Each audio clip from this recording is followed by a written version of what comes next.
of Apollo 11 alleged UFO encounter on the moon in 1969, and NASA joined the UFO investigation. So why is that?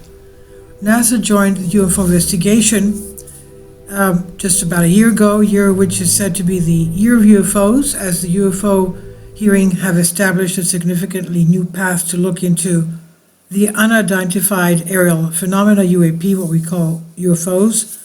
Additionally, the Daily Mail source added that there have been several incidents involving UAPs and NASA missions.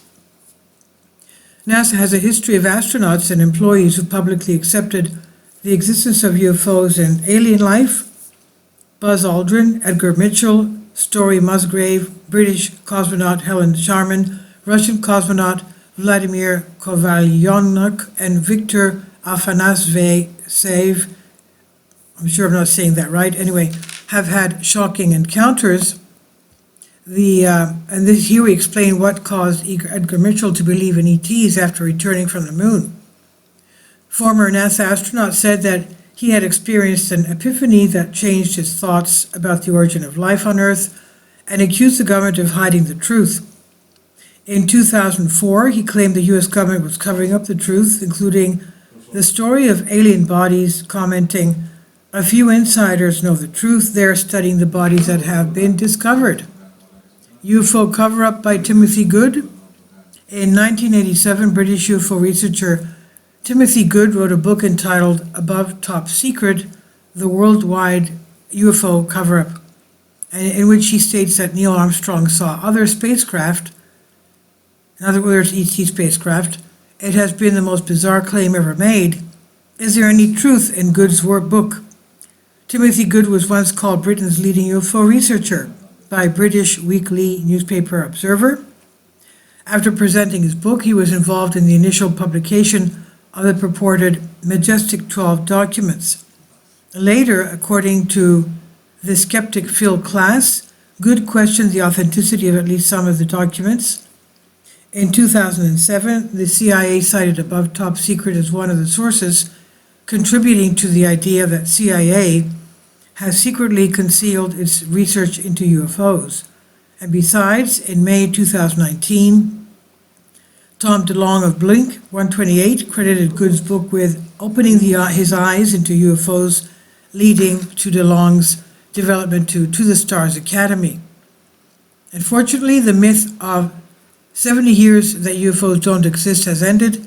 Mr. Good clarified in his book Above Top Secret that UFOs do exist and that governments of the world have been hiding evidence of this fact.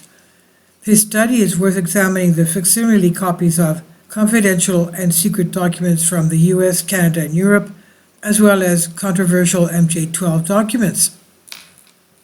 Did Neil Armstrong find aliens on the moon? According to Mr. Good, the former female MI6 agent told him that Neil Armstrong suggested to her that there were other spacecraft on the moon when Apollo 11 landed in 1969. In his book Above Top Secret, Good wrote that there are certain people whose identities are still questionable who claim that Armstrong did in fact encounter UFOs on the moon. Otto Binder, Maurice Chatelain, and Dr. Vladimir Azaza are some names Mr. Good mentioned in his book who had worked for NASA during Apollo 11. According to Mr. Good, they all have claimed that some radio hams received a message from NASA in which Armstrong said that he had seen other spacecraft. Binder's statement in Good's book, "These babies, quote unquote, are huge, sir, enormous. Oh my God, you won't believe it. I'm telling you, there are other spacecraft out there lined up on the far side of the crater edge. They're on the moon watching us." Unfortunately, there is no information about Binder in NASA archives, but there is a great article that discusses, and the link is here in the article, what it took to overhear the Apollo mission directly, including a contemporary article about it. Quote, Basinger's wife and daughter watched the Apollo 11 landing on TV, while Basinger and Rutherford listened via Basinger's equipment. The signal on the home-built equipment came through approximately 5 to 10 seconds earlier than the signal on TV. Basinger figures NASA or the TV network, I assume it was probably CBS, put in a delay in case they needed to edit out anything embarrassing. The signal the lunar eavesdropping equipment picked up was noisy, but Basinger says you could hear what was going on. Basinger made tapes of the transmission, which he still has. In September 2009, he transferred salvageable sections of the tapes to MP3 format for his project, and you can hear them for yourself in the links below. I asked Basinger whether he found anything that NASA edited out, comments about things going wrong, the astronauts being loosed with their language, or exclamations about meeting aliens. He said no, absolutely everything was transmitted to the public on TV. In fact, he said that was kind of disappointing. Part of the idea of this project was to hear the unedited real story, and it turned out there was nothing edited out. Indeed, Rutherford's story makes no mention of hearing anything unusual.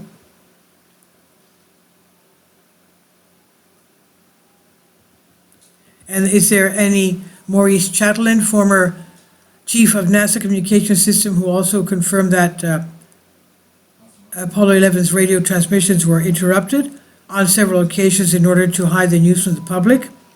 Unfortunately, again, Chatelain's identification could not be confirmed. Interestingly, instead of NASA Communications Systems, Apollo did have the position of Chief of Communications and Frequency Management, held by Paul A. Price. However, there are counterclaims that Maurice Chatelain worked for a NASA subcontractor and had been fired before Apollo 11 happened. Dr. Vladimir Zaza, a physicist and professor of mathematics at Moscow University, also confirmed that the message was sent to NASA but was censored. And again, there is no public information about this person. It's difficult to say if he ever existed or his identity is confidential. It's worth noting that the original higher quality video of Apollo 11's time on the moon has been lost. What's available now was produced by pointing an NTSC-based camera at a monitor displaying the original SSTV signal. However, the lack of original video is hardly the most mission tapes that was originally claimed, and the original audio from the moon landing is still available. Apart from Armstrong, the second man on the moon, Buzz Aldrin, might add some light to the alleged Apollo 11 UFO encounter on Moon. Documentary filmmaker James Fox stated on a podcast that he had met with Faye Ann Aldrin, a sister of the second man on the moon, Buzz Aldrin. And according to Ann, Buzz Aldrin said that something followed them to the moon. Fox claimed that Aldrin was ready to tell his story before pulling out of the interview at the last moment out of fear of being labeled a UFO nut.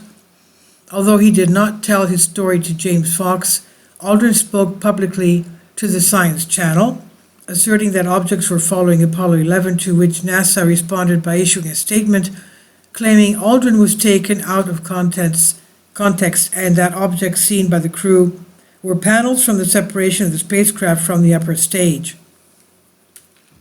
Aldrin has previously asserted that there is a monolith on Mars moon Phobos. He said we should visit the moon of Mars. There's a monolith there, a very unusual structure on this little potato-shaped object that revolves around Mars once every 7 hours. When people find out about that, they're going to say, who put that there? Who put that there? Well, the universe put it there, or if you choose, God put it there. Buzz, particularly in the Phobos monolith mystery, encouraged UFO hunters and other researchers to search for the sign of life on Mars. NASA has been exploring the universe for decades and plausibly encountering UAP or UFOs on many occasions. Otherwise, they would never switch off live video when strange objects enter the screen. And this is on House and Wise by Vicky Verma. Please leave your comments and thank you for your support.